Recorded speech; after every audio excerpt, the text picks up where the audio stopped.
misalnya ya, honorer itu sumber dana atau sumber gajinya itu didapat dari misal dari dana BOS atau sisa-sisa keuangan dari kegiatan pembelajaran. Nah, selain itu juga dana-dana BOS itu digunakan untuk pembuatan sarana dan prasarana, baik itu untuk perbaikan kelas, pembuatan taman, kantin, dan lain sebagainya. Oleh sebab itu, dana-dana ini memang sewajarnya pasti akan diperiksa. Apakah memang benar anggaran yang digunakan itu sesuai dengan spek atau regulasi yang sudah ditetapkan pemerintah. Jadi kalau kita bicara dana-dana di pemerintah tuh nggak seenaknya kita mau buat apa gitu ya. Dengan misal beli batu bata satunya 3.000, misal nggak bisa seenak itu. Jadi ada SBM atau standar biaya masukan yang menjadi patokan penyelenggara penyelenggara yang menerima bantuan hibah untuk pelaksanaan kegiatan. Selain itu juga untuk sarana prasarana ini akan ada penyusunan RAB terlebih dahulu akan untuk kegiatan-kegiatan apa. Nah, ini menarik banget karena eh, sarana yang diberikan oleh pemerintah terkait dengan dana, bantuan dana, keuangan, dana bos dan lain sebagainya, ini seringkali tidak tepat sasaran. Bahkan banyak juga oknum-oknum yang menyalahgunakan untuk kepentingan diri sendiri. Nggak sekedar di sekolah, mungkin kalian pernah mendengar berita atau lain sebagainya, atau mendengar secara langsung, dari tahapan atas pun sudah ada potongan. Ya. Misal satu sekolah dapat 1 miliar, itu sudah dipotong-potong, akhirnya apa? Di sekolah pun misal hanya menerima 700 juta atau 800 juta. Nah, kalau sudah menerima dengan jumlah sekian, pelaporannya harus 1 M. Gitu ya. Jadi disitulah akhirnya timbullah ketidaksesuaian, dugaan-dugaan ya penyelewengan. Akhirnya ya banyak sekali nggak sekedar dari tingkatan atas, bahkan penyelenggara pendidikan di sekolah itu yang melakukan tindakan-tindakan yang memang merugikan negara atau menggunakan uang dari negara tidak sesuai dengan fungsi. Di dalam manajemen keuangan dan sarana prasarana seperti RPS yang sudah saya sampaikan di awal perkuliahan, di sini ada tiga subpokok atau 3 indikator yang memang menjadi bahasan utama. Di sini yang pertama mengidentifikasi pengembangan manajemen keuangan dan sarana prasarana. Terus memahami bagaimana manajemen keuangan itu sendiri berjalan di sekolah dan sarana prasarana yang wajib memang dimiliki oleh sekolah. Yang ketiga, menginovasi sumber daya keuangan dan sarana dan prasarana. Ini memang harus disesuaikan pinter-pinternya bendahara nih. Kalau jadi bendahara harus pintar bagaimana memanfaatkan uang yang sudah diberikan oleh pemerintah atau bantuan dana dari pemerintah untuk peningkatan kualitas sekolah yang kita tempati pada saat ini. Baik, itu pembukaan awal dari saya terkait dengan manajemen keuangan dan sarana prasarana. Silakan untuk kelompok yang bertugas pada kesempatan kali ini bisa menyampaikan apa hasil diskusinya dan apa materi yang hendak disampaikan. Silakan.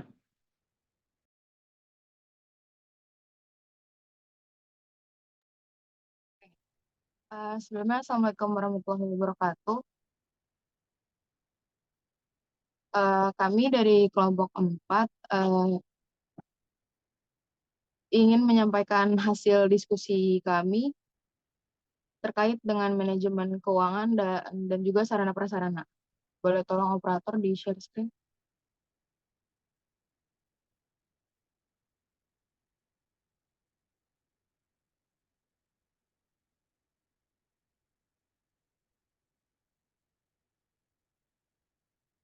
Oke, materi yang akan disampaikan dari hasil diskusi kami mengenai manajemen keuangan dan sarana prasarana.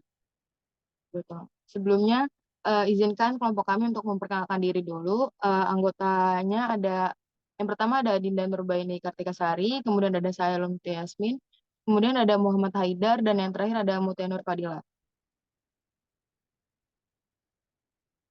Untuk agenda materi hari ini, kami akan menjelaskan tentang hakikat sarana pendidikan, kemudian hakikat prasarana pendidikan, hakikat manajemen sarana dan prasarana pendidikan, kemudian tujuan manajemen sarana dan prasarana pendidikan, dan prinsip manajemen sarana serta prasarana.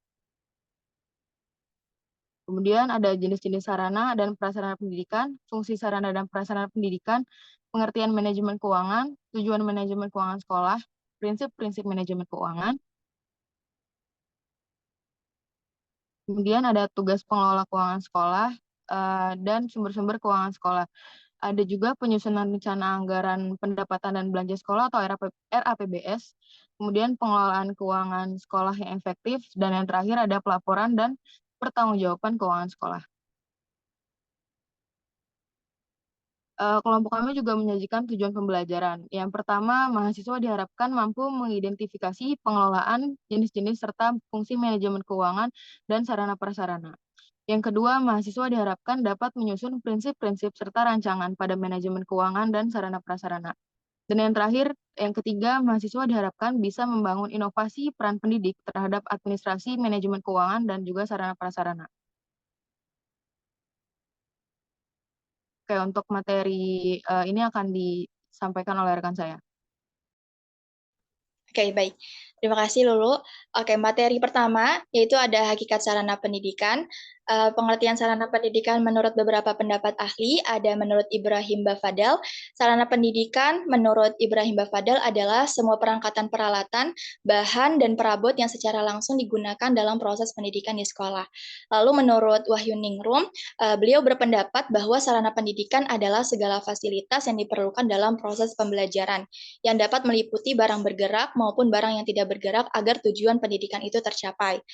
Sedangkan menurut Subagio MS, sarana dan prasarana merupakan proses kegiatan perencanaan, pengorganisasian, pengadaan, pemeliharaan, penghapusan, dan pengendalian logistik atau perlengkapan.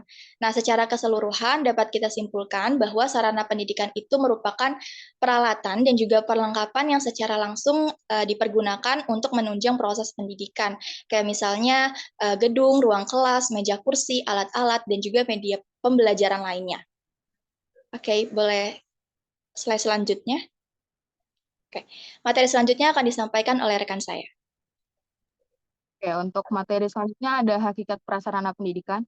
Menurut Ibrahim Bafadal bahwa prasarana pendidikan adalah semua perangkat kelengkapan dasar yang secara tidak langsung menunjang pelaksanaan proses pendidikan di sekolah. Jadi dapat disimpulkan bahwa yang dimaksud dengan prasarana pendidikan adalah keperluan yang secara tidak langsung menunjang jalannya proses pendidikan atau pengajaran, seperti halaman, kebun, taman sekolah, jalan menuju sekolah, yang juga dimanfaatkan secara langsung untuk proses belajar mengajar. Biasanya seperti taman sekolah untuk pengajaran biologi, halaman sekolah juga dipakai sebagai sekaligus lapangan olahraga, serta karena komponen tersebut digunakan secara bersamaan dengan sarana itu sendiri, karena keduanya merupakan satu kesatuan. Boleh tolong selanjutnya. Oke, kira-kira ada yang bisa menjawab nggak dari penjelasan yang sudah disampaikan, mengapa prasarana ini disebut sebagai fasilitas tidak langsung dalam proses menunjang pendidikan? Boleh yang tahu jawabannya, Raisan?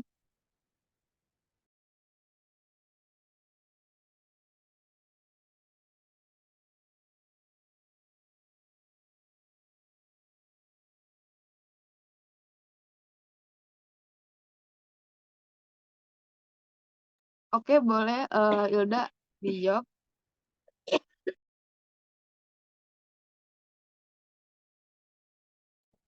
Baik, izin menjawab. Dari pertanyaan mengapa prasarana disebut sebagai fasilitas tidak langsung dalam proses penunjang pendidikan. Karena prasarana merupakan penunjang serta pendukung dari sarana itu sendiri. Dan biasanya penyaluran prasarana berupa benda-benda tidak bergerak seperti halaman, jalan, taman yang dijadikan akses oleh sarana atau fasilitasnya langsung. Oke, baik. Terima kasih atas jawabannya, Ilda. Oke, lanjut ke materi selanjutnya. Untuk materi ini akan dijelaskan oleh rekan saya. Oke, di sini ada hakikat manajemen sarana dan prasarana menurut para ahli. Ada dua ahli yang di sini saya taruh. Yang pertama ada Wasti Sumanto dan kedua ada Daryanto. Yang pertama dari Wasti Sumanto, manajemen sarana dan prasarana pendidikan adalah suatu proses perencanaan, pengorganisasian, pengarahan, dan pengendalian pengadaan, penggunaan, pemeliharaan, dan pengembangan sarana dan prasarana pendidikan untuk mencapai tujuan pendidikan secara efektif dan efisien. Yang kedua dari Daryanto, manajemen sarana dan prasarana pendidikan adalah seluruh proses kegiatan yang direncanakan dan diusahakan secara sengaja dan bersungguh-sungguh, serta pembinaan secara kontinu terhadap benda-benda pendidikan agar senantiasa siap pakai dalam proses pembelajaran.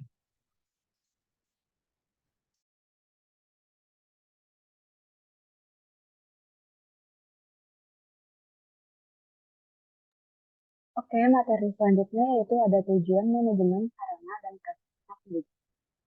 Pada dasarnya, manajemen sarana dan prasarana pendidikan memiliki tujuan yaitu sebagai berikut. Yang pertama itu menciptakan sekolah atau madrasah yang bersih, rapi, indah, sehingga dapat menyenangkan bagi warga sekolah atau madrasah yang menempatinya. Yang kedua itu tersedianya sarana dan prasarana yang memadai baik itu secara kualitas maupun secara kuantitas dan juga relevan dengan kepentingan serta kebutuhan pendidikan tersebut. Nah, sedangkan secara lebih rincinya itu tujuan sarana dan prasarana pendidikan diantaranya ada yang pertama untuk mengupayakan suatu pengadaan sarana dan prasarana pendidikan melalui sistem perencanaan dan pengadaan secara hati-hati dan saksama, sehingga sekolah memiliki sarana dan prasarana yang baik sesuai dengan kebutuhan dengan dana yang efisien. Yang kedua itu ada untuk mengupayakan pemakaian kebutuhan sarana dan prasarana sekolah tersebut harus secara tepat dan efisien. Dan yang terakhir yaitu untuk mengupayakan pemeliharaan sarana dan prasarana pendidikan secara baik, teliti, dan tepat. Sehingga keberadaan sarana dan prasarana tersebut akan selalu dalam keadaan baik dan siap pakai ketika akan digunakan atau diperlukan.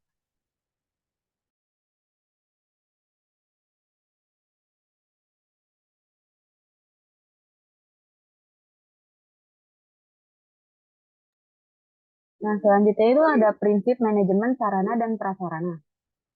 Pada dasarnya, manajemen sarana dan prasarana ini memiliki beberapa prinsip secara umum, yaitu diantaranya yang pertama ada prinsip pencapaian tujuan, yaitu setiap sarana dan prasarana pendidikan di sekolah harus selalu dalam keadaan atau kondisi siap pakai apabila akan didaya gunakan oleh personil sekolah dalam rangka pencapaian tujuan pembelajaran di sekolah tersebut. Yang kedua itu ada prinsip efisiensi. Suatu pengadaan sarana dan prasarana di sekolah harus dilakukan melalui perencanaan yang seksama sehingga dapat diadakan sarana dan prasarana pendidikan yang baik dan berkualitas dengan harga yang murah. Oleh karena itu, pemakaiannya harus secara hati-hati sehingga dapat mengurangi pemborosan. Yang ketiga itu ada prinsip administratif, yaitu suatu manajemen sarana dan prasarana pendidikan di sekolah harus selalu memperhatikan undang-undang, peraturan, instruksi, dan petunjuk teknis yang diberlakukan oleh pihak yang berwenang. Yang keempat itu ada prinsip kejelasan tanggung jawab, di mana manajemen sarana dan prasarana pendidikan di sekolah itu harus didelegasikan kepada personil sekolah yang mampu bertanggung jawab atas tugas yang telah diberikan apabila melibatkan banyak personil sekolah dalam manajemennya. Maka dari itu perlu adanya deskripsi tugas dan tanggung jawab yang jelas untuk setiap personil sekolah.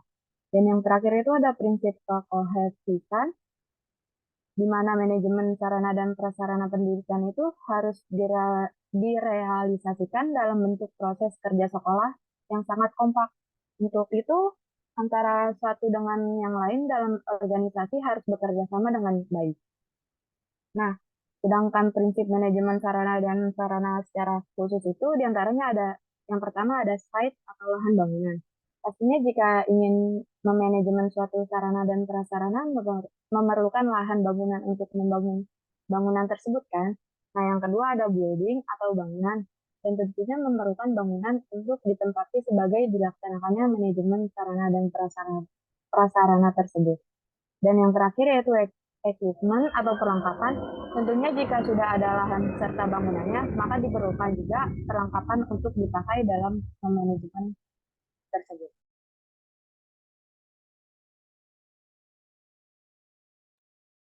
Oke, untuk materi selanjutnya ada jenis-jenis sarana dan prasarana pendidikan. Ini dibagi menjadi 3. Yang pertama sarana dari jenisnya. Ada 2, terbagi menjadi 2. Ada yang fasilitas fisik atau fasilitas material. Apa sih fasilitas fisik atau material itu? Itu merupakan segala sesuatu yang berwujud benda mati atau dibendakan yang mempunyai peranan untuk memudahkan atau melancarkan segala usaha seperti kendaraan, mesin tulis, komputer, dan lain-lain. Dan yang kedua ada fasilitas non-fisik, adalah segala sesuatu yang bukan benda mati atau dapat disebut sebagai benda yang dibendakan yang mempunyai peranan untuk memudahkan atau melancarkan segala sesuatu seperti manusia atau sebagai sumber daya dan juga jasa serta uang. Kemudian sarana dari sifatnya dibagi juga menjadi 2, sarana pendidikan yang bergerak dan sarana pendidikan yang bergerak ini juga dibagi 2 nih, ada yang habis dipakai, contohnya tuh yang habis dipakai itu yang sudut volumenya pada waktu dipergunakan dan dalam jangka waktu tertentu dapat susut dan habis. Contohnya kayak kertas, spidol, penghapus, tinta gitu. Terus yang kedua yang tidak habis dipakai atau tahan lama. Jadi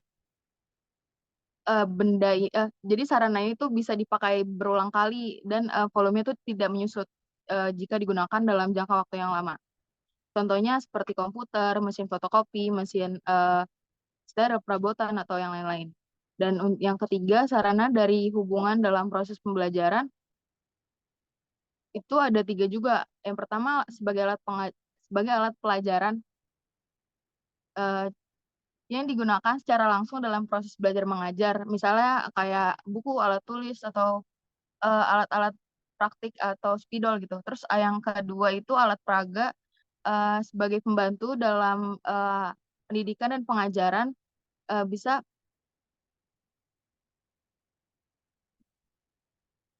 pokoknya sebagai alat pembantu dari alat pelajaran itu sendiri. Terus yang ketiga media pengajaran bisa berupa media pembantu seperti media audio, media visual, serta media yang lainnya. Boleh tolong slide selanjutnya. Kemudian di sini ada prasarana. Jenis-jenis prasarana juga dibagi menjadi 2. Prasarana yang bisa digunakan secara langsung dalam proses pembelajaran. Contohnya tuh yang pertama ada ruang kelas. Ruang kelas itu digunakan untuk pembelajaran secara langsung dan tidak memerlukan peralatan khusus. Dan yang kedua ada perpustakaan yang biasanya digunakan untuk menyimpan dan memperoleh informasi dari berbagai buku atau bahan pustaka lainnya. Terus yang ketiga ada laboratorium yang digunakan untuk praktik misalnya IPA atau yang lain-lain. Terus yang keempat ada ruang praktik keterampilan. Dan selanjutnya ada prasarana yang tidak digunakan pada proses pembelajaran, contohnya ruang pimpinan yang biasanya digunakan oleh seorang pimpinan untuk melakukan suatu kegiatan. Kemudian ada ruang guru yang digunakan oleh para guru untuk melaksanakan kegiatan di luar kelas. Dan yang ketiga ada ruang konseling yang biasanya digunakan untuk layanan pada peserta didik yang ingin konsul kepada guru konselingnya tersebut. Boleh tolong selanjutnya. Oke. Dari penjelasan yang tadi udah dipaparin, ada yang bisa nyebutin nggak masing-masing 2 contoh sarana yang habis dipakai sama yang tidak habis dipakai?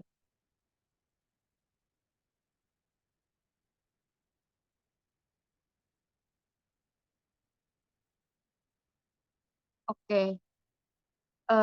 Di sini ada Herliana Tantri, boleh dijawab? Saya izin menjawab untuk contoh sarana yang habis dipakai itu kayak kertas, spidol, pulpen. Terus kalau yang tidak habis dipakai itu kayak meja, kursi, proyektor. Oke, betul.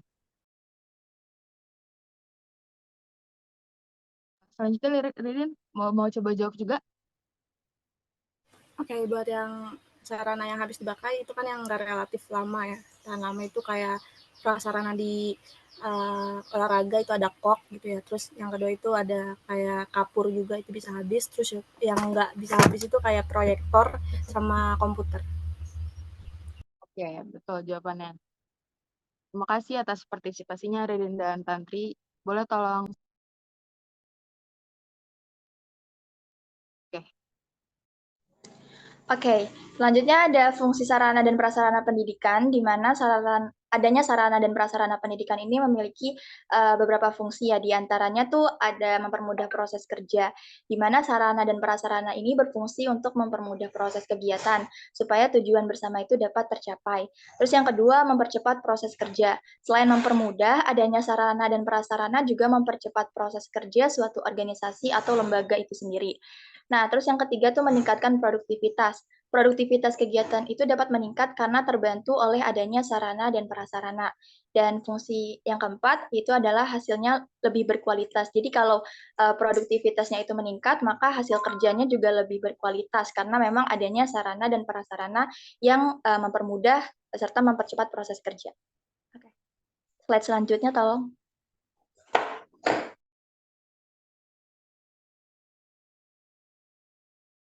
Oke, di sesi ini mungkin karena udah capek denger materi dari tadi nih, kita bakal ngadain ice breaking, tebak gambar. Eh, boleh kalau misalnya nanti yang tahu jawabannya bisa langsung raise hand aja ya. Atau bisa jawab juga di kolom komentar. Boleh tolong operator. Nah, nih, kira-kira siapa nih? Clue-nya itu dia public figure dan terkenal. Boleh yang bisa jawab kira-kira? Waduh, Komang. Diutamakan yang raise hand-nya boleh biar tahu nih jawabannya.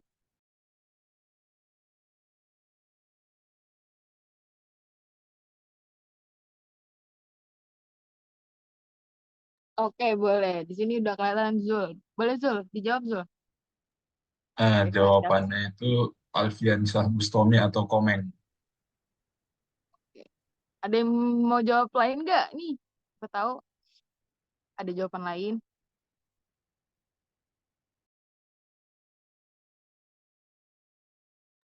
Zul udah jawab Komeng. Kira-kira benar nggak ya?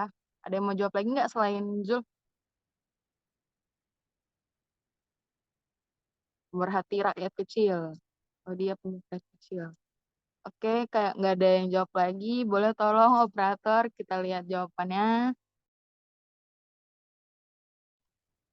Oh benar, ternyata jawabannya Komeng. Ini pasti yang tahu nih pas pemilu kemarin milih Komeng ya. Oke, boleh tolong selanjutnya. Oke, di gambar kedua nih kira-kira ada yang bisa jawab nggak nih? Ini juga lumayan terkenal loh, dia punya channel Siapa nih buat kalau lu? buat nge-vlog. Aduh, kira-kira siapa nih? Ada yang bisa jawab nggak? Ini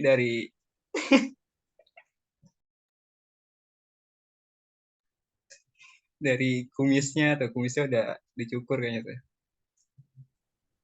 Siapa Dari ya? sifatnya familiar, kira-kira siapa ya? Ada yang bisa jawab, Raisen dong, Raisen. Kasih clue-nya dong kakak. Ada yang bilang Windah Batubara tuh di kolom komen. Clue-nya terkenal dan punya channel nih buat nge-vlog biasanya. Terkenal Yang bilang seprodi nih. Budiman. Ada yang jawab Waduh, Ganjar kak, Budiman. kata.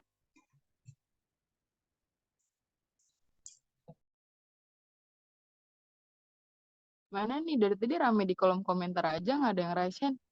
Ayo dong Raisen.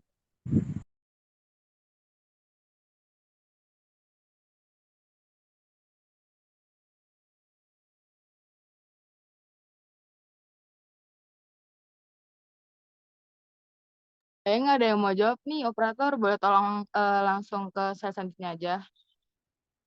Ih, padahal clue-nya udah jelas banget loh. Gila. Ini terkenal seprodi, punya channel. Bener sekali, ternyata Jackie. Masa nggak ada yang tahu sih teman sekelas? Parah banget sih Jeki.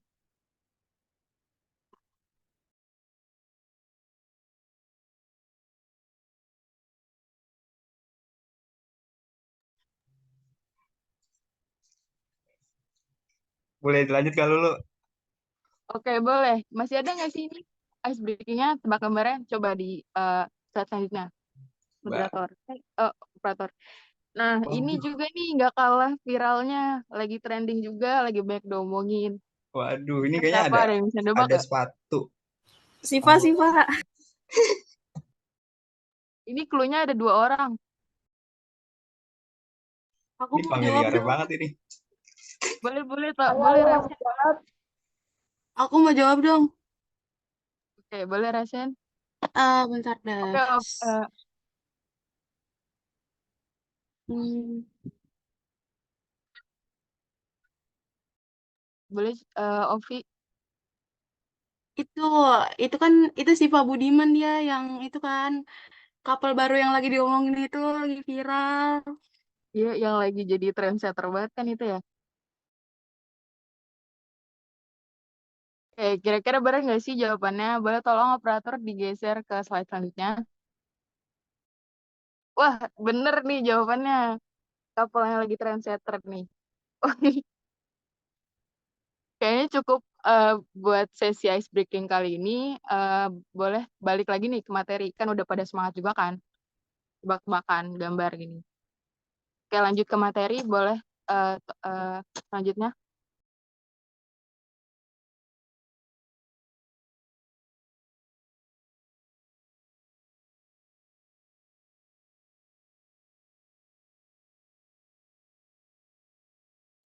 Ya, saya lupa. Pengertian manajemen keuangan. Yang pertama menurut Depdiknas, bahwa manajemen keuangan merupakan tindakan pengurusan atau ketatahusan keuangan meliputi pencatatan, perencanaan, pelaksanaan, pertanggungjawaban, dan pelaporan.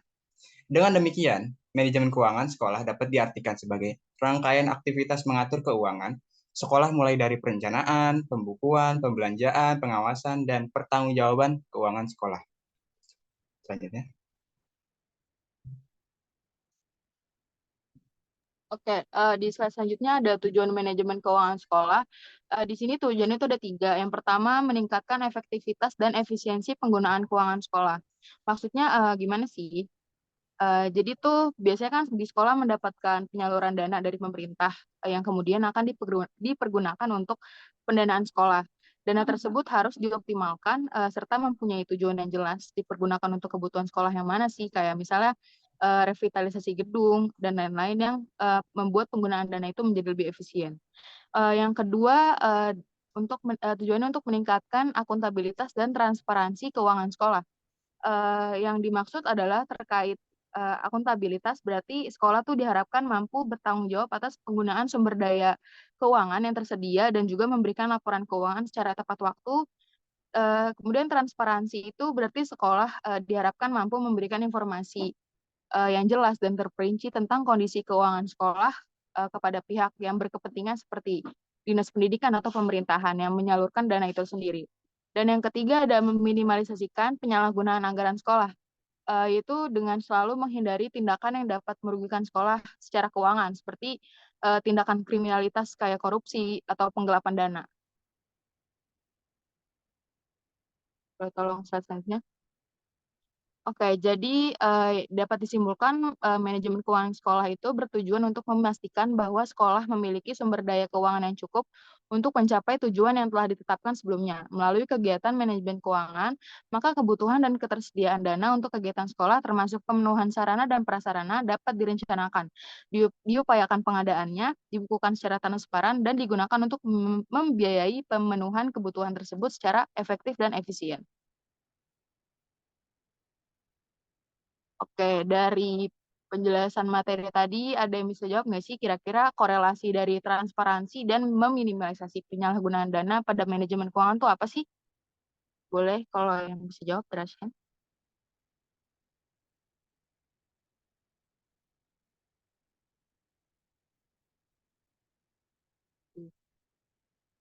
Oh, ada banyak nih yang menjawab. Boleh, yang pertama kita ambil dulu Kak Karyana Putri, boleh? Silakan jawabannya. Baik, izin menjawab. Kira-kira korelasi dari transparansi dan meminimalisasi penyalahgunaan dana pada manajemen keuangan itu Kan dengan adanya transparansi atau keterbukaan pada pembuatan laporan keuangan, maka bisa meminimalisasi penyalahgunaan dana anggaran karena transparansi tersebut membuktikan bahwa pelaporan dilakukan seada-adanya tanpa dikurangi atau ditambahi. Oke. Di sini ada, tadi kayaknya ada Kaila tuh yang raisin juga. Boleh kalau misalnya ada jawaban lain. Kaila, jadi nggak Kaila? Oke, mungkin korelasi antara transparansi dan meminimalisasi penyalahgunaan dana dalam manajemen keuangan itu, kalau misalkan transparansi yang tinggi itu dapat mengurangi peluang penyalahgunaan dana karena memungkinkan pengawasan yang lebih baik, terus juga bisa meningkatkan akuntabilitas yang baik dan menciptakan kepercayaan dari pihak stakeholder. Mungkin itu sih jawaban dari saya. Terima kasih. Oke. Makasih Kaila atas jawabannya. Ini satu lagi ada Muhammad Zaki Zulhaq di vlogger kita. Boleh tolong? Boleh Kalau jawab. menurut saya sendiri, korelasi dari transparansi dan minimalisi penyalahgunaan dana pada manajemen keuangan itu bertujuan untuk jangka panjang ya, terutama pada prinsip manajemen keuangan yang telah dibentuk atau telah disepakati RAB-nya, serta dapat membantu transparansi dana, dapat membantu memperbaiki tata kelola keuangan pada suatu perusahaan dengan adanya manajemen keuangan itu sendiri, sehingga dapat memperoleh informasi yang akurat dan berguna bagi para pemangku jabatan atau kepentingan pada perusahaan tersebut atau pada pendidikan tersebut. Oke, terima kasih Jeki, Kaila, dan Karina atas jawabannya, atas partisipasinya juga. Boleh tolong slide selanjutnya.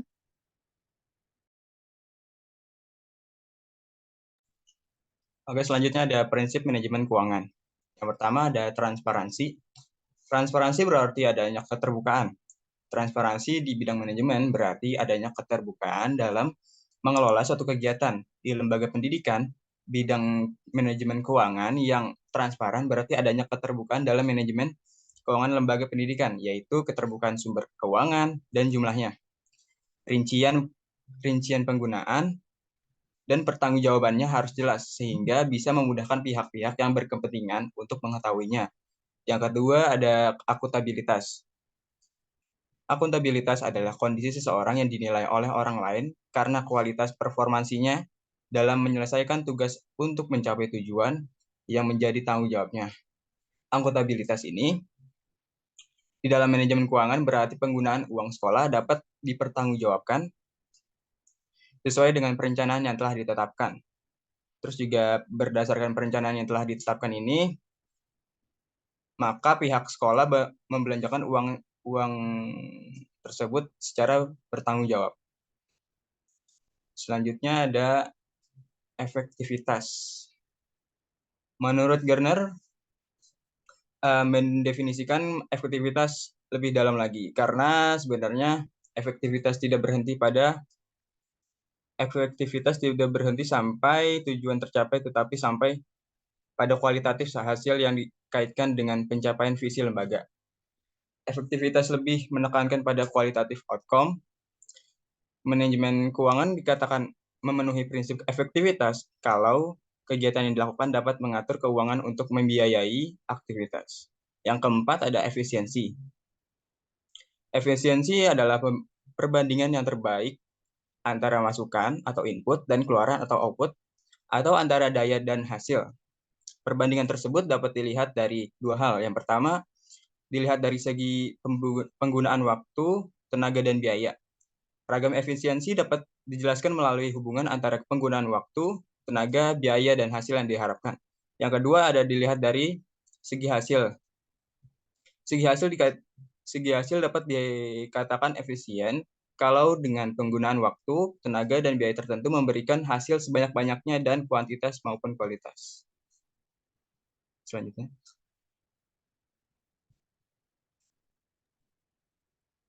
Ya, materi selanjutnya itu ada tugas pengelola keuangan sekolah.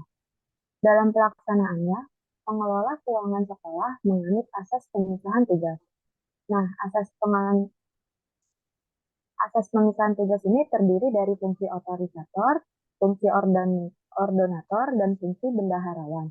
Nah, fungsi otorisator itu pejabat yang diberikan wewenang untuk mengambil suatu tindakan yang mengakibatkan penerimaan dan pengeluaran anggaran. Fungsi ordonator yaitu pejabat yang berwenang melakukan pengujian serta memerintahkan pembayaran atas segala tindakan yang telah dilakukan berdasarkan otorisasi yang sudah ditetapkan. Yang ketiga itu fungsi bendaharawan, yaitu pejabat yang berwenang melakukan penerimaan, penyimpanan, serta pengeluaran uang yang juga diwajibkan membuat perhitungan dan pertanggungjawaban atas tugasnya.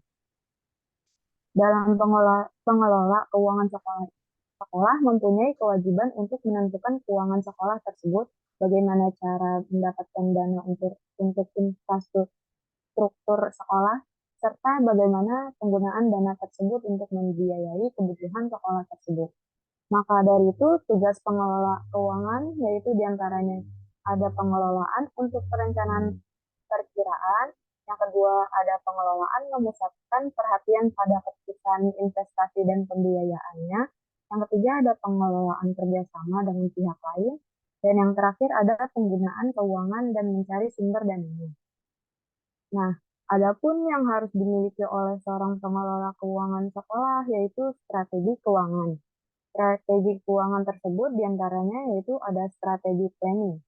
Strategi ini berpedoman pada keterkaitan antar tekanan internal serta kebutuhan eksternal yang datang dari luar, yang mengandung unsur analisis kebutuhan, proyeksi, peramalan, ekonomi, dan finansial.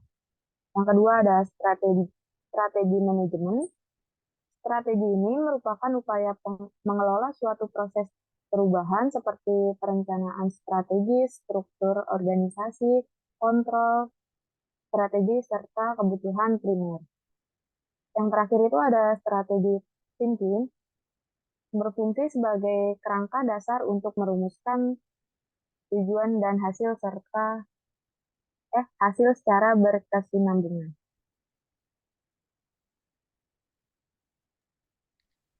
Baik, selanjutnya ada sumber dana keuangan sekolah, di mana di dalam lembaga sekolah pasti penting banget adanya sumber dana keuangan sekolah ini. Jadi kita sudah merangkum menjadi 5 bagian sumber dana pendidikan. Yang pertama itu sumber dana pendidikan berasal dari pemerintah pusat. Melihat betapa pentingnya investasi sumber daya manusia untuk kepentingan ekonomi bangsa Indonesia ke depan, maka diterbitkan Undang-Undang Nomor 20 Tahun 2003 tentang Sistem Pendidikan Nasional Pasal 49, yaitu dana pendidikan selain gaji pendidikan dan biaya pendidikan kedinasan dialokasikan minimal 20% dari APBN dan minimal 20% dari APBD untuk memenuhi penyelenggaraan pendidikan nasional. Selanjutnya, hal yang dilakukan itu menjabarkan anggaran pendidikan 20% tersebut sesuai dengan jalurnya. Selain dana BOS yang menjadi bantuan rutin yang dikeluarkan oleh pemerintah pusat, bantuan pemerintah yang lain dalam sektor pendidikan digolongkan menjadi jenis bantuan sosial di bidang pendidikan dan juga kebudayaan. Lalu selanjutnya yang kedua ada sumber dana pendidikan yang berasal dari pemerintah daerah. Dana pendidikan dari pemerintah daerah ini merupakan satuan pendidikan diberikan dalam bentuk hibah sesuai dengan peraturan perundang-undangan yang berlaku. Sumber pendidikan telah diatur dalam Undang-Undang Nomor 20 Tahun 2003 Pasal 47 yang bersumber dana pendidikan selain gaji pendidik dan biaya pendidikan mendapat alokasi dana 20% dari APBN dan juga APBD. Nah, dana pendidikan ini nantinya dana pendidikan selain gaji pendidik ini dan biaya kedinasan dialokasikan minimal 20% dari anggaran pendapatan dan juga belanja daerah. Pendapatan dari bagi hasil ini diturunkan oleh pemerintah pusat ke pemerintah provinsi. Kemudian sebagian didistribusikan lagi ke tingkat kabupaten atau kota.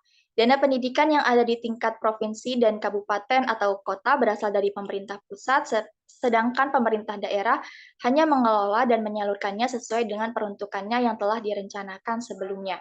Hanya sebagian kecil dana pendidikan di daerah yang berasal dari anggaran daerah. Lalu yang selanjutnya ada sumber dana pendidikan yang berasal dari orang tua siswa. Pembiayaan pendidikan yang berasal dari orang tua siswa ini dikelola oleh pihak sekolah dalam bentuk komite sekolah. Komite sekolah ini dimaknai sebagai lembaga mandiri, dibentuk dan berperan dalam peningkatan mutu pelayanan dengan memberikan pertimbangan, arahan, dan juga dukungan tenaga, serta sarana dan prasarana. Anggota komite sekolah terdapat perwakilan orang tua yang aktif, unsur tokoh masyarakat, dan juga unsur tokoh pendidikan. Terus selanjutnya ada sumber dana pendidikan yang berasal dari orang tua asuh. Menurut Kamus Besar Bahasa Indonesia, orang tua asuh itu merupakan sebuah badan perorangan, kelompok, atau masyarakat yang memberikan bantuan kepada anak yang kurang mampu dengan memberikan bantuan biaya pendidikan agar mereka itu bisa mengikuti pembelajaran gitu. Maka dapat ditarik kesimpulan bahwa orang tua asuh itu seseorang yang mengganti peran orang tua sehingga peran orang tua sebagai sumber pembiayaan pendidikan itu terpenuhi. Nah, bentuk pembiayaan yang bersumber dari orang tua asuh ini saat ini banyak ditemukan, kayak misalnya panti asuhan yang dikelola oleh lembaga keagamaan, dan ada juga orang tua asuh yang dikelola oleh kelompok orang yang sangat peduli akan perhatian pendidikan. Selanjutnya, ada sumber dana pendidikan yang berasal dari yayasan. Yayasan sendiri memiliki pengertian menurut Undang-Undang Yayasan Nomor 16 Tahun 2001, yaitu suatu badan hukum yang terdiri dari kekayaan yang dipisahkan dan didirikan untuk mencapai tujuan pada bidang-bidang sosial seperti pendidikan, keagamaan, dan juga kemanusiaan. Tentunya yayasan ini mempunyai hak dan kewajiban yang harus diterima dan dilaksanakan. Syarat formal berdirinya suatu yayasan yaitu adanya akta otentik.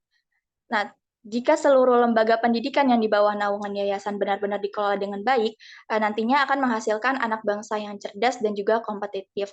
Yayasan pendidikan juga hadir di saat pemerintah itu tidak mampu menjawab kebutuhan pendidikan yang sejalan dengan jumlah banyaknya penduduk warga negara Indonesia yang selalu bertambah. Oke, selanjutnya. Slide selanjutnya. Oke. Baik, karena kita tadi udah bahas nih tentang sumber dana pendidikan, tadi juga sempat nyinggung tentang komite sekolah. Di sini saya mau ngasih pertanyaan untuk mengulas kembali materi sebelumnya. Apa sih sebenarnya komite sekolah dan ruang lingkup yang diatur dalam komite sekolah? Kalau ada yang mau jawab, silahkan raise hand.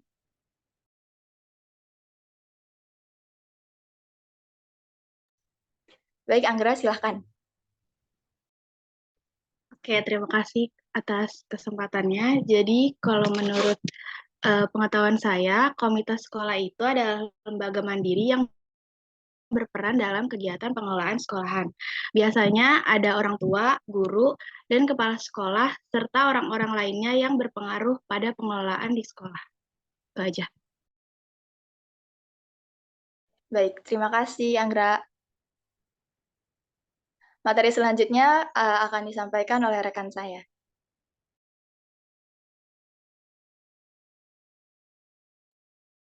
Nah, materi selanjutnya itu ada penyusunan rencana anggaran pendapatan dan belanja sekolah atau RAPBS. RAPBS ini meliputi penganggaran untuk semua kegiatan diantaranya yaitu pengajaran, materi kelas, pengembangan profesi guru, renovasi bangunan sekolah, pemeliharaan buku, meja, dan juga kursi. Dalam menyusun RAPBS tersebut juga harus melibatkan kepala sekolah, guru, komite sekolah, staf PU, serta komunitas sekolah. RAPBS perlu disusun pada setiap tahun ajaran sekolah dengan memastikan bahwa alokasi anggaran bisa dapat memenuhi kebutuhan sekolah tersebut secara optimal. Nah, di sini tuh ada prinsip-prinsip menyusun RAPBS. Di antaranya yang pertama ada RAPBS harus benar-benar difokuskan hanya pada peningkatan pembelajaran murid, peserta didik, atau siswa secara jujur, bertanggung jawab, dan transparan. Yang kedua yaitu ada RAPBS harus ditulis dalam bahasa yang sederhana atau mudah dipahami serta jelas dan dipajang di tempat yang terbuka di sekolah. Yang ketiga ada dalam menyusun RAPBS, sekolah sebaiknya secara bersama-sama memprioritaskan pembelanjaan dana searah dengan rencana pengembangan sekolah tersebut. Dan yang terakhir itu ada proses penyusunan RAPBS ini. Proses ini meliputi diantaranya yang pertama menggunakan tujuan jangka menengah serta tujuan jangka pendek yang ditetapkan dalam rencana pengembangan sekolah tersebut. Yang kedua ada menghimpun, merangkum, serta mengelompokkan isu-isu dan masalah utama ke dalam berbagai bidang yang cukup luas cakupannya. Yang ketiga ada menyelesaikan analisis kebutuhan. Yang keempat ada memprioritaskan kebutuhan. Yang kelima ada mengkonsultasikan rencana aksi yang telah ditunjukkan atau dipaparkan dalam rencana pengembangan sekolah tersebut. Yang keenam ada mengidentifikasi dan memperhitungkan seluruh sumber pemasukan. Yang ketujuh ada menggambarkan rincian atau waktu, biaya orang yang bertanggung jawab, pelaporan, dan masih banyak lagi. Dan yang terakhir yaitu ada mengawasi serta memantau kegiatan dari tahapan perencanaan menuju tahap penerapan hingga sampai evaluasi.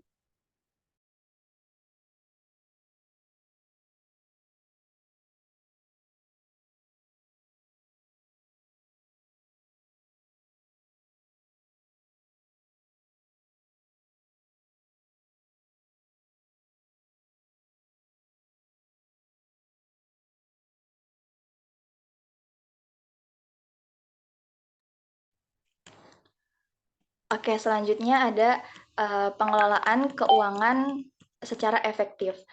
Pengelolaan keuangan pada lembaga sekolah dimulai dari perencanaan, pelaksanaan, pencatatan, pertanggungjawaban, atau pengawasan, dan juga pelaporan. Pada perencanaan keuangan, sekolah melakukan penganggaran di awal tahun yang dipaparkan pada RKS atau rancangan kerja sekolah. Perencanaan dana dilakukan untuk 1 tahun ajaran, namun dana tidak langsung diterima untuk 1 tahun, melainkan 3 bulan sekali atau waktu berkala.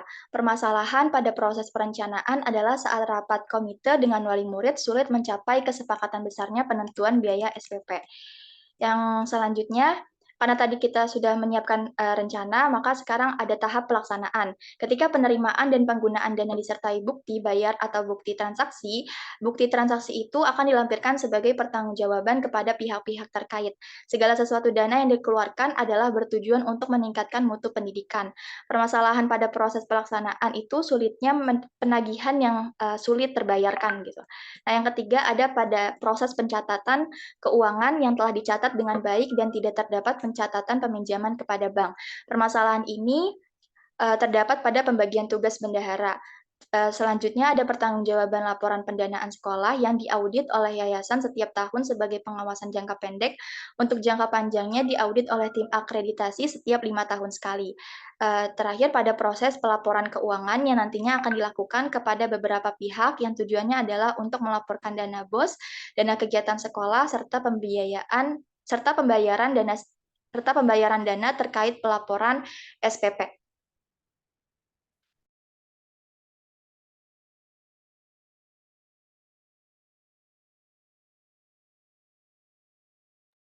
Oke, di materi selanjutnya ada pelaporan dan pertanggungjawaban keuangan sekolah. Meliputi penerimaan dan pengeluaran keuangan sekolah harus dilaporkan dan dipertanggungjawabkan secara rutin oleh manajer sekolah sesuai dengan peraturan yang berlaku. Pelaporan dan pertanggungjawaban anggaran yang berasal dari orang tua peserta didik dan juga dari pemerintahan, dari dana-dana lainnya itu harus dilakukan secara rinci dan transparan sesuai dengan sumber dana yang ada. Betul, selanjutnya. Oke, untuk slide selanjutnya ada inovasi peran pendidik terhadap administrasi, manajemen keuangan, dan juga sarana prasarana. Di sini ada 3 inovasi yang kita tampilkan. Yang pertama ada perencanaan pengadaan barang menuntut keterlibatan pendidik karena semua barang dan pendanaan yang dipergunakan dalam proses belajar mengajar harus sesuai dengan rancangan kegiatan belajar mengajar tersebut. Yang kedua ada pemanfaatan dan pemeliharaan. Pendidik harus dapat memanfaatkan segala sarana prasarana serta pendanaan seoptimal mungkin dan bertanggung jawab penuh terhadap keselamatan dan kelangsungan pemakaian sarana prasarana serta bantuan dana untuk pengajaran. Dan yang ketiga ada pengawasan penggunaan. Di sini tugas pendidik adalah melakukan pengawasan atau memberikan arahan agar siswa dapat menggunakan atau memakai sarana dan prasarana pendidikan itu sebagaimana mestinya.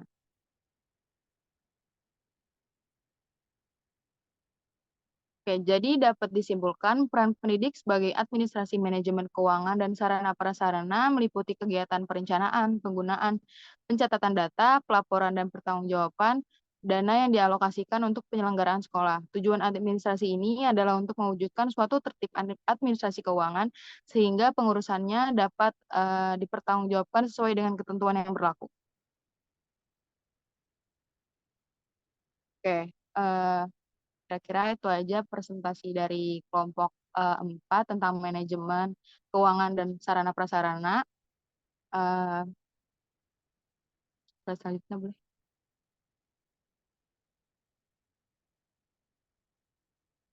Boleh tolong slide selanjutnya.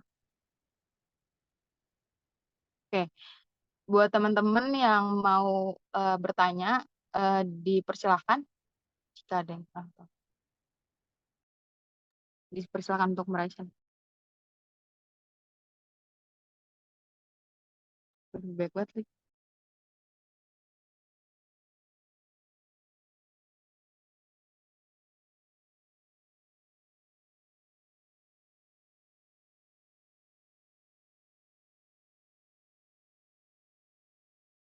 Udah banyak banget nih. Kira-kira siapa dulu nih? Kak Haidar. Yang mana dulu nih, Kak? Tadi saya lihat awal itu ada Midestia Aulia Rinzani. Oke, Silakan. boleh untuk Midestia, silakan. Pertanyaan. Oke, terima kasih buat kelompok yang udah presentasi. Izin bertanya, bagaimana sih perencanaan keuangan sekolah berhubungan dengan pertumbuhan atau perubahan dalam jumlah siswa? Kayak yang di sekolah saya waktu itu kan SMA, waktu COVID tuh sekolahnya tuh jadi makin banyak gitu kan siswanya, jadi bertambah banyak banget. Nah, itu bagaimana perencanaan keuangan sekolahnya biar keuangannya tuh tetap bisa berjalan dengan baik. Terima kasih. Oke, ditampung dulu ya pertanyaannya. Terima kasih. Untuk selanjutnya siapa nih, Kak Haidar? Kedua tadi Pandu. Silakan. Oke, boleh Pandu. Oke, makasih buat kelompok 4. Tadi presentasinya udah bagus banget ya, udah cukup interaktif gitu. Jadi di situ ada quiz juga, terus ada ice breaking. Nah, cuma di sini saya mau nanya tentang manajemen keuangan. Kan di situ tadi di manajemen keuangan itu tujuan-tujuannya seperti meningkatkan efektivitas gitu, misalkan terus peningkatan tanggung jawab dari pihak sekolah. Nah, tapi yang saya ingin tanyakan itu apa sih bentuk pengawasan dari sekolah itu dalam manajemen keuangan, terutama dalam pengelolaan uang itu sendiri. Apakah pertanyaan saya bisa dipahami? Bisa, Pandu. Terima kasih. Oke, terima kasih juga.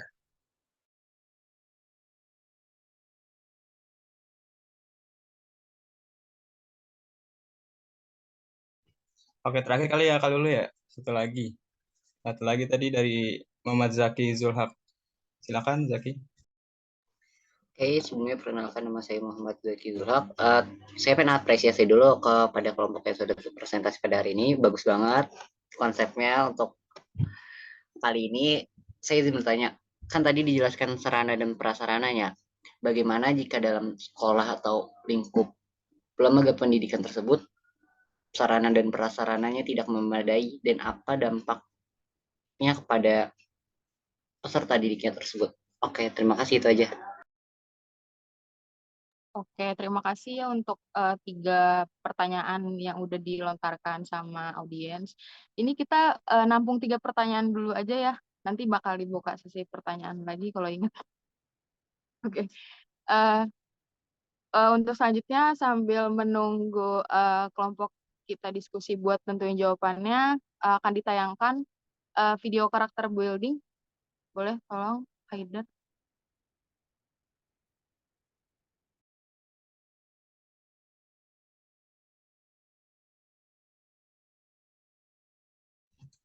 Kelihatan?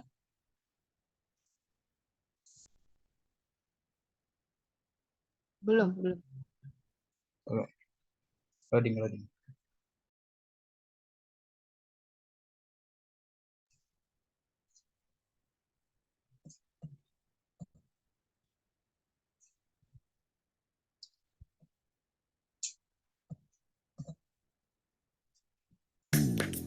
Ini adalah cerita tentang perjalanan hidup dua sahabat, Andri dan Firman. Andri dan Firman baru saja lulus kuliah dan mereka langsung mendapatkan pekerjaan di sebuah perusahaan. Andri dan Firman sama-sama pekerja keras dan mereka menempati jabatan yang cukup penting serta mereka mendapat gaji yang cukup besar pula. Perbedaan Andri dan Firman adalah gaya hidup mereka. Andri adalah orang yang selalu mengikuti tren gaya hidup kekinian, sedangkan Firman adalah sosok berpenampilan sederhana dan selalu membeli sesuatu sesuai dengan kebutuhan dan fungsinya. Andri tinggal di sebuah apartemen sewaan dan baru saja membeli mobil baru, sedangkan Firman masih bertahan dengan mobil bekas dan tinggal di rumah kos. Meskipun penghasilan Andri dan Firman hampir sama, tetapi pengeluaran Andri jauh lebih banyak daripada Firman. Gaya hidup Andri yang konsumtif berbanding terbalik dengan karakter Firman yang bijak dalam mengatur keuangannya. Pada usia 35 tahun, mereka berdua telah berkeluarga. Andri masih tetap tinggal di apartemen sewaannya, sedangkan Firman pindah ke rumah yang baru saja dibelinya. Ternyata, sejak menerima gaji pertama, Firman telah menginvestasikan uangnya untuk rencana membeli rumah tersebut. Andri baru mulai berpikir untuk membeli rumah setelah mempunyai anak. Tanpa disadarinya, beban keuangan semakin besar. Berbeda dengan Firman yang ternyata sudah berinvestasi dengan mempersiapkan biaya kebutuhan sekolah anaknya dan bahkan masa pensiunnya. Setelah pensiun, Andri dan Firman bertemu dalam sebuah acara. Kondisi mereka sangat jauh berbeda. Firman sudah mempunyai rumah yang bagus dan uang yang cukup banyak untuk biaya hidup setelah dia pensiun. Sedangkan Andri hidup dalam kesulitan karena dia tidak mempunyai cadangan uang yang cukup untuk biaya hidup setelah pensiun. Itulah gambaran perjalanan hidup Andri dan Firman. Andri tidak mempunyai perencanaan keuangan yang baik, sedangkan Firman sejak awal telah menyadari pentingnya memiliki perencanaan keuangan yang benar yang akan membantu memudahkan berbagai urusan dalam kehidupannya. Mengapa kita perlu perencanaan keuangan yang benar? Usia produktif kita ada batasannya, sedangkan kita hidup punya banyak kebutuhan dan kewajiban, punya banyak cita-cita dan keinginan. Seperti kebutuhan sekolah anak, kewajiban membayar tagihan-tagihan, kebutuhan akan kesehatan, keinginan membeli rumah bagus, naik haji, liburan keluarga.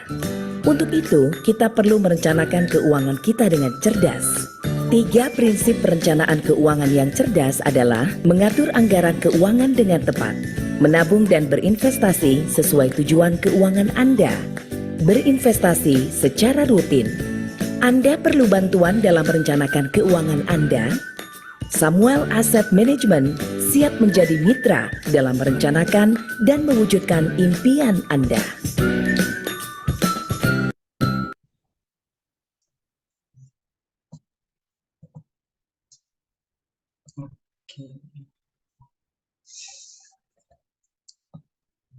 Oke, itu tadi ice breaking tentang materi yang kita jelaskan ya tentang manajemen keuangan dan pengelolaan keuangan. Selanjutnya boleh tolong di-share lagi, Haidar? Bentar.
Oke, karena tadi masih banyak yang mau bertanya, boleh dipersilakan kembali yang ingin bertanya, raise hand.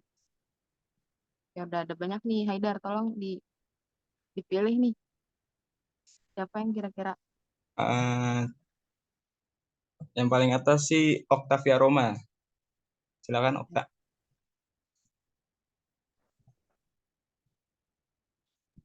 Oke, terima kasih ke kelompok 4. Izin bertanya ya sedikit.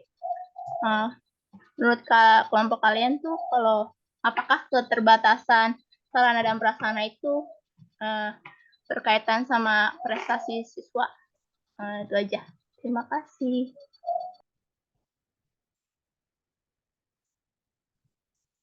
Oke, Okta, makasih. Selanjutnya, boleh Dias. Oke, makasih Haidar dan makasih juga kelompok 4 atas kesempatannya. Izin bertanya. Tadi kan dijelasin ya tentang manajemen keuangan dan juga sarana prasarana. Gimana sih cara untuk memanajemen keuangan dan sarana prasarana dalam bidang pendidikan? Mulai dari planning, terus habis itu penerapannya kayak gimana, terus juga tiap sekolah harus ngerancang RKB, terus dan sebagainya pokoknya. Nah, tapi kenapa sih di Indonesia sendiri itu manajemen keuangan dan sarana prasarana di bidang pendidikannya itu masih belum merata. Jadi sebenarnya tuh penyebabnya kenapa di daerah-daerah lain nggak sama kayak di Indonesia yang udah cukup merata, tapi di negara-negara lain tuh belum. Itu penyebab utamanya apa di daerah itu? Dia nyusun RAB-nya tapi nggak terrealisasi oleh pemerintah, atau dia memang nggak nyusun, atau ada masalah apa dari uh, manajemen keuangan yang dilakuin di daerah-daerah terpencil sehingga dia masih kekurangan prasarana dan juga alat peraga lainnya gitu. Itu aja pertanyaannya. Oke, Dias. Terima kasih. Ditampung dulu ya. Satu lagi Sabrina deh. Silakan Sabrina. Oke, makasih. Izin bertanya, apresiasi juga buat kelompok yang udah presentasi, itu keren banget materinya, apalagi ice breaking-nya. Izin tanya, bagaimana sih kira-kira sebuah proses pendidikan dinyatakan berhasil atau optimal karena terpengaruh dari manajemen keuangan yang baik di sekolah tersebut? Terima kasih. Oke, udah dapet 3 pertanyaan tambahan nih. Udah cukup ya kayaknya sesi tanya jawab kali ini. Dan kembali lagi ditampung dulu untuk jawabannya. Oke,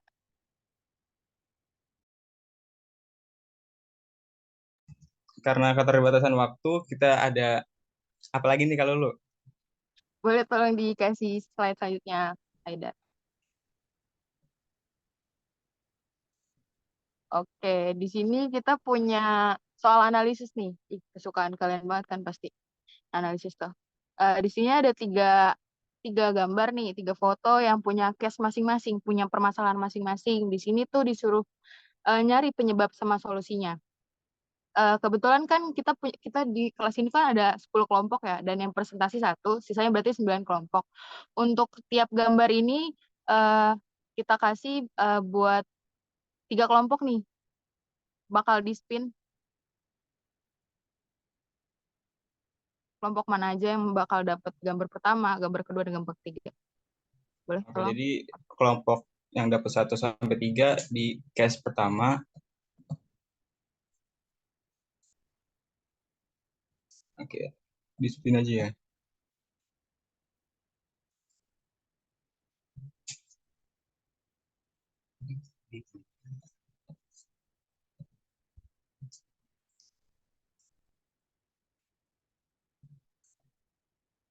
Oke, di sini ada 9 kelompok ya.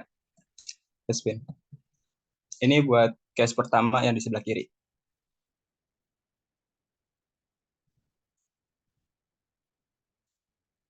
Kira-kira siapa yang dapat case pertama ya? Ada kelompoknya dari Rido. Kayak kelompok Rido, kelompok berapa tuh? Oh ya, ini ngerjainnya di Word ya. Nanti dikumpul di Drive aja.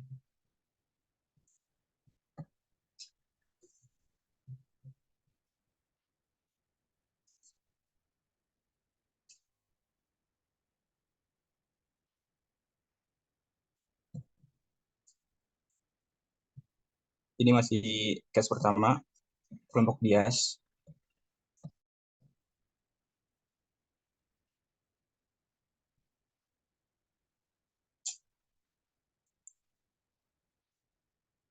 Kelompok J-PA, case pertama.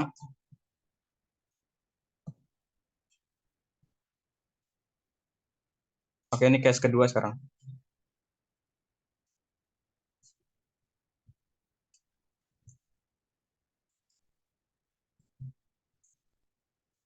Ada dari kelompok Jeki.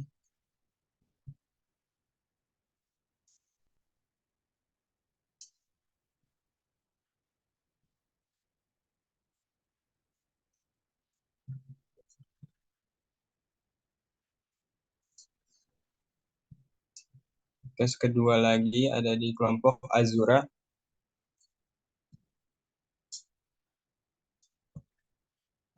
Oke, case kedua lagi.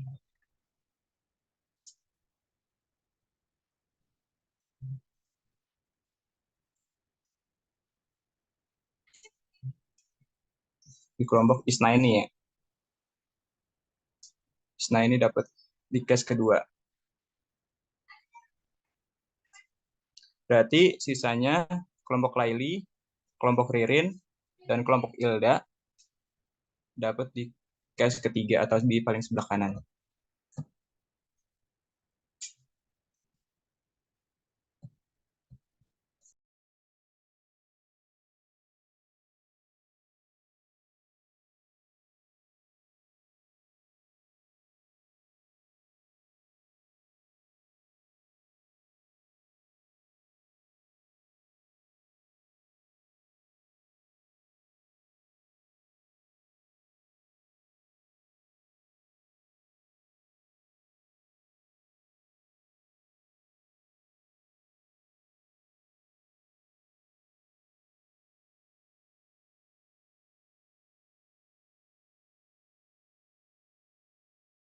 Oke, berdasarkan hasil spin tadi kan udah pada tahu tuh kelompok mana aja yang dapat study case buat nganalisis study case.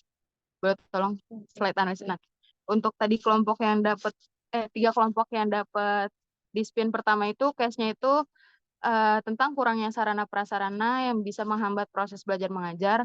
Dan buat 3 kelompok kedua yang dapat di spin tadi itu case-nya itu penyalahgunaan dana bantuan operasional sekolah atau dana BOS ya. Dan yang kelompok yang 3 terakhir tadi itu case-nya menganalisis tentang rendahnya kuantitas dan kesejahteraan pengajar. Ya, di analisisnya tentang mencari penyebab dan solusinya. Oke. Dikasih waktu nggak sih?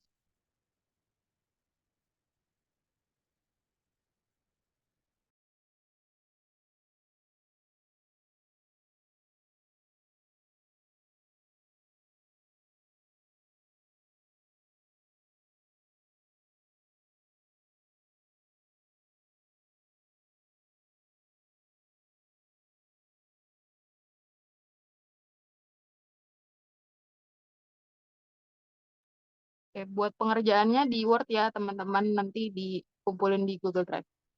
Jangan lupa. Oke, untuk mempersingkat waktu, tadi kan ada pertanyaan di sesi awal. Itu saya mau jawab dari pertanyaan dari Pandu ya. Pandu tadi pertanyaannya, bentuk pengawasan seperti apa dari sekolah untuk buat pengelolaan keuangannya. Oke. Tadi udah ada di slide 35 nih yang ini. Pengelolaan yang efektif. Yang pertama itu sekolah melakukan penganggaran dan memaparkan RKS-nya. Yang kedua, tahap pelaksanaan. Itu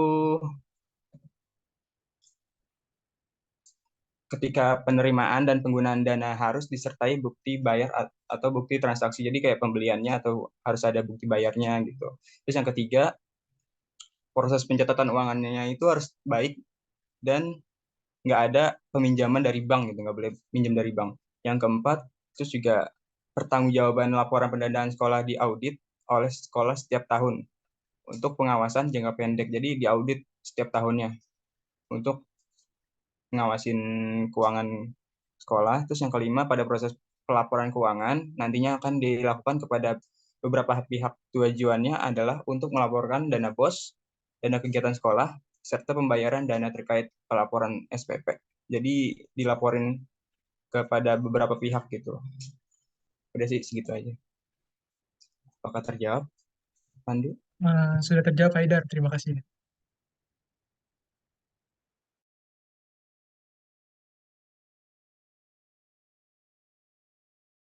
Oke, saya akan menjawab pertanyaan dari Zaki ya tentang bagaimana jika dalam suatu sekolah tidak memiliki sarana dan prasarana yang tidak memadai.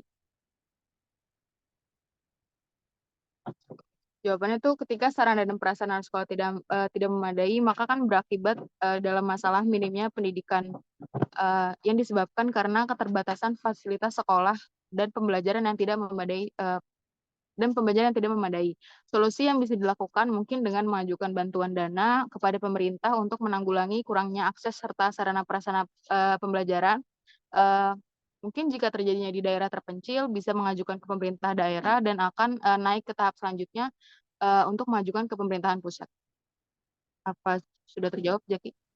Oke, sudah. Terima kasih Lulu.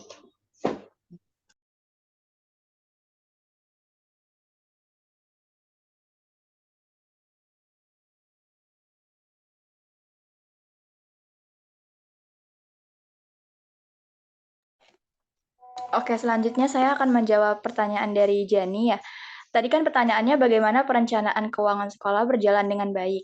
Jadi jawabannya itu perencanaan keuangan sekolah itu berjalan dengan baik melibatkan pengelolaan dana secara efisien, pencapaian tujuan keuangan yang jelas, terus pemantauan terhadap arus kas, diversifikasi pendapatan, investasi yang cerdas, dan evaluasi rutin untuk penyesuaian jika diperlukan. Dengan demikian, sekolah dapat memastikan ketersediaan sumber daya yang cukup untuk mendukung operasional dan pengembangan pendidikan yang berkualitas. Begitu, Jenny. Apakah sudah terjawab, Midestia? Udah, makasih. Makasih.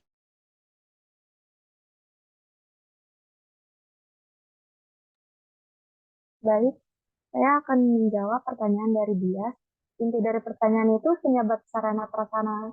Mengapa penyebab sarana dan prasarana sekolah di Indonesia itu belum merata keseluruhnya ya? Nah, salah satu faktor yang mempengaruhi sarana dan prasarana pendidikan yang kurang merata di sekolah itu yaitu kurangnya koordinasi antara pemerintah pusat dan pemerintah daerah. Terkadang proses pengawasan dan pengontrolan pendidikan yang dilakukan pemerintah pusat tidak menjangkau daerah-daerah yang terpencil. Apakah terjawab, Dia? Oke, makasih Dinda. Oke, selanjutnya ada pertanyaan dari Okta tadi. Apakah keterbatasan sarana dan prasarana sekolah berkaitan dengan prestasi siswa? Kalau menurut saya sih, dengan adanya sarana dan prasarana yang terpenuhi, bagus gitu, itu sangat berpengaruh terhadap prestasi belajar siswa gitu. Apabila sarana dan prasarana tidak terpenuhi, maka proses pembelajaran dan pengajaran akan mengalami hambatan, kayak dari segi muridnya maupun dari segi gurunya gitu. Sarana belajar sangat mempunyai pengaruh terhadap prestasi belajar siswa, karena semakin lengkap sarana belajar,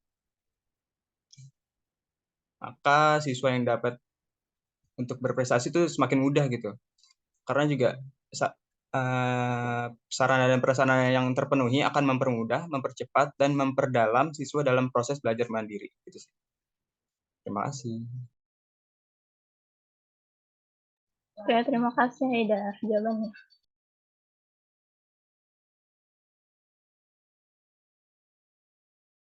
Oke, yang terakhir saya ingin menjawab pertanyaan dari Sabrina. Di pertanyaannya tuh bagaimana jika dalam suatu bagaimana sih kira-kira sebuah proses pendidikan dinyatakan berhasil atau optimal karena terpengaruh dari manajemen keuangan yang baik? Oke, bisa menjawab. Jadi tolak ukur dalam keberhasilan proses pendidikan itu ialah seperangkat nilai, gagasan, atau cita-cita sebagai tujuan yang diartikan serta dinyatakan dalam pengetahuan, keterampilan, dan juga tingkah laku yang harus diberikan dan diterapkan sehingga peserta didik itu mampu mencapai tujuan pendidikan tersebut. Kemudian peran penting sebuah lembaga pendidikan untuk bisa mengelola pembiayaannya dengan baik agar dana yang ada dapat dimaksimalkan untuk peningkatan mutu pendidikan. Pelaksanaan dalam sebuah pendidikan merupakan sebuah kegiatan untuk merealisasikan sebuah rencana menjadi tindakan nyata dalam rangka mencapai suatu tujuan pendidikan yang efektif dan efisien. Dan dalam penyelenggaraan pendidikan, keuangan serta pembiayaan itu merupakan potensi yang sangat menentukan dan merupakan bagian yang tak terpisahkan dari proses pendidikan itu sendiri. Keuangan merupakan komponen produksi yang menentukan terlaksananya kegiatan-kegiatan proses belajar mengajar di sekolah. Dengan kata lain, setiap kegiatan yang dilakukan sekolah memerlukan biaya, baik itu disadari maupun tidak disadari. Komponen keuangan dan pembiayaan ini perlu dikelola sebaik-baiknya agar anggaran yang disalurkan dapat dimanfaatkan secara optimal untuk menunjang tercapainya tujuan pendidikan. Sehingga dalam hal pengelolaan perlu dilakukan manajemen keuangan yang baik. Oke, apa sudah terjawab, Sabrina? Oke, udah terjawab. Makasih, Lulu. Ya, sama-sama. Oke, kalau lu karena udah semua pertanyaan udah dijawab kan, selanjutnya ada apa lagi kalau lu? Ada surprise yang gak kalah mengejutkan. Boleh tolong digeser ke slide terakhir nih, terakhir banget nih, sebagai closingnya. Ini tadi analisisnya. Nah, ada Oke, kuisis ada teman-teman. kuisnya sekarang teman-teman. Ini untuk melatih refleksi kalian yang tadi sudah menjawab ataupun bertanya. Gitu. Ya, Boleh silakan. boleh silakan join ya teman-teman. Kodenya.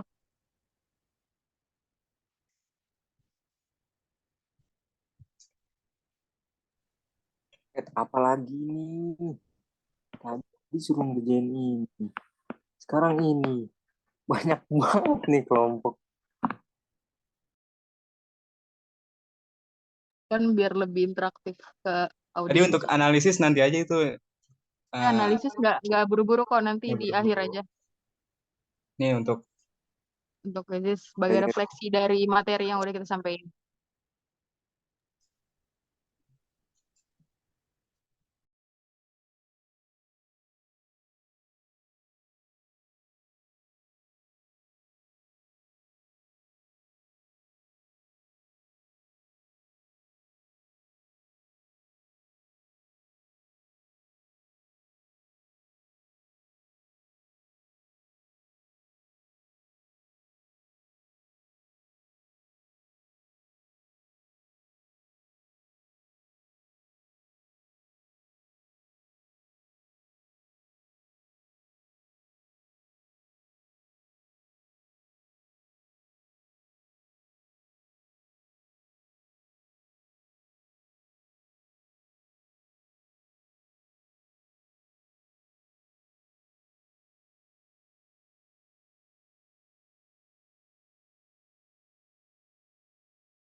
Oke, segera teman-teman karena waktu sedikit lagi. Ini udah ada 18 orang. Kodenya 986997.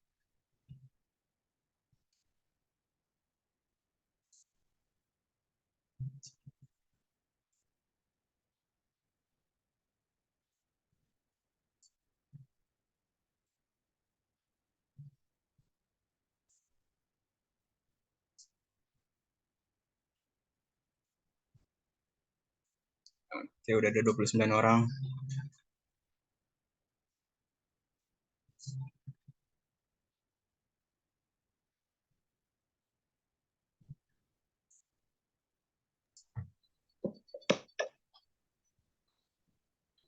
Nanti yang juara 1, 2, 3 akan mendapatkan reward nanti pas offline. Terus juga yang tadi interaktif ataupun yang aktif bertanya atau menjawab akan dapat reward pada saat offline nanti. Sudah ada 34 orang, kurang 2.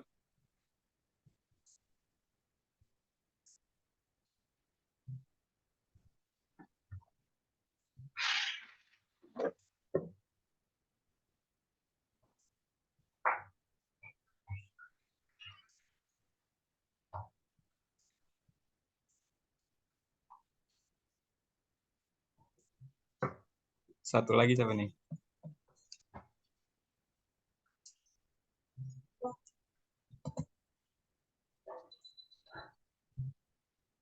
Oke, udah semua belum sih?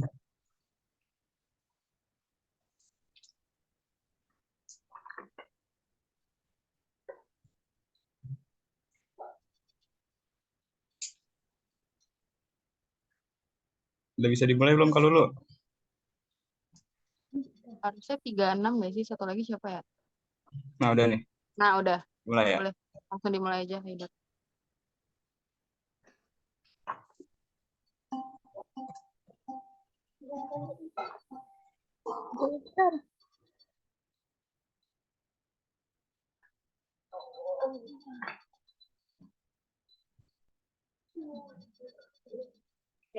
Semangat, teman-teman. Gampang kan? Fisiknya?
Wih, pada dapat 100 semua nih. Keren.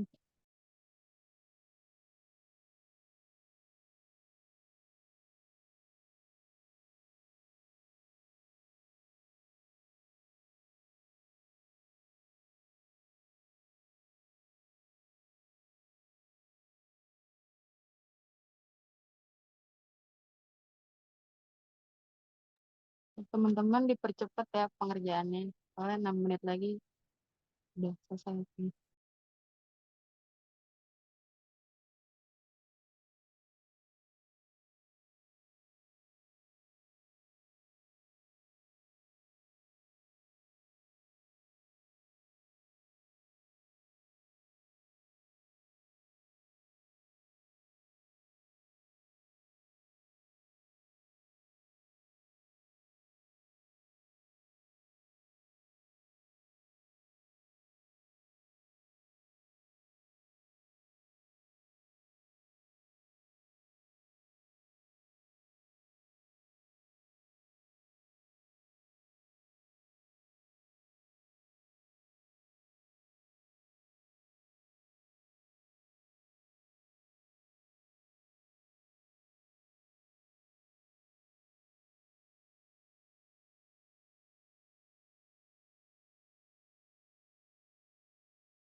Oke, karena sisa 2 menit lagi, nanti 11.50 akan diakhiri ya.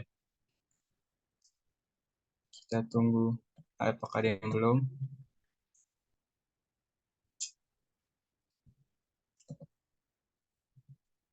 Di posisi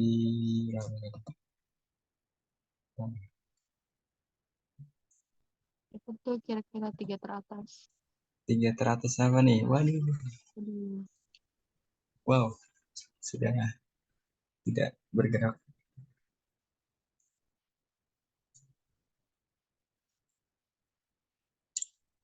Oke, 1 menit lagi. Ada 1 menit lagi. 38. Cepat ya teman-teman.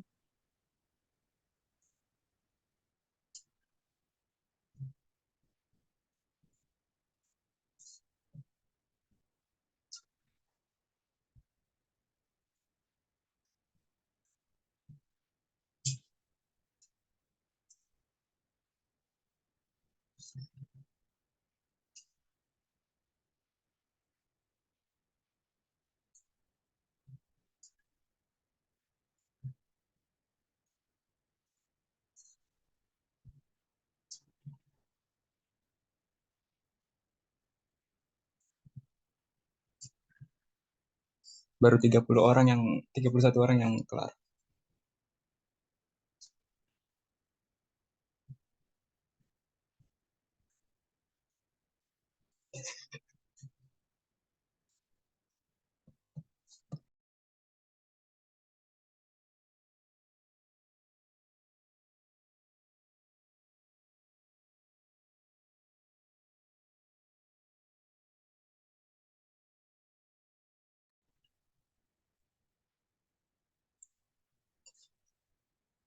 Udah 11.50 nih Haidar, Oke. dicukupkan aja.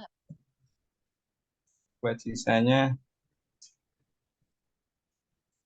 kita akhiri aja ya, karena waktu juga sudah habis.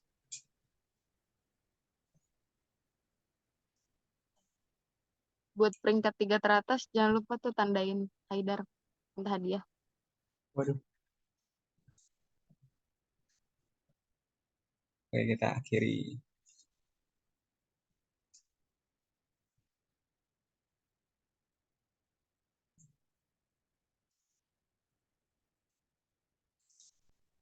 Yang pertama ada Octavia Roma, yang kedua dari Rin, yang ketiga ada Anissa Nur Febrianti. Terima kasih.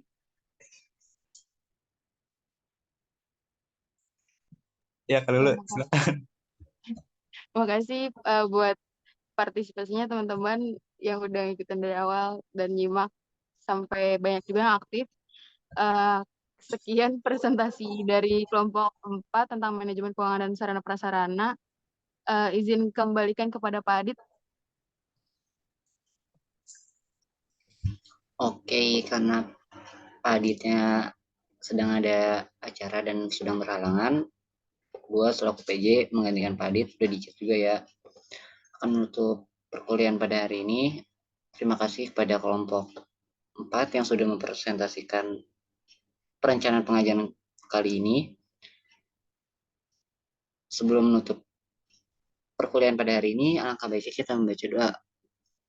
Berdoa sesuai kepercayaan masing-masing dimulai.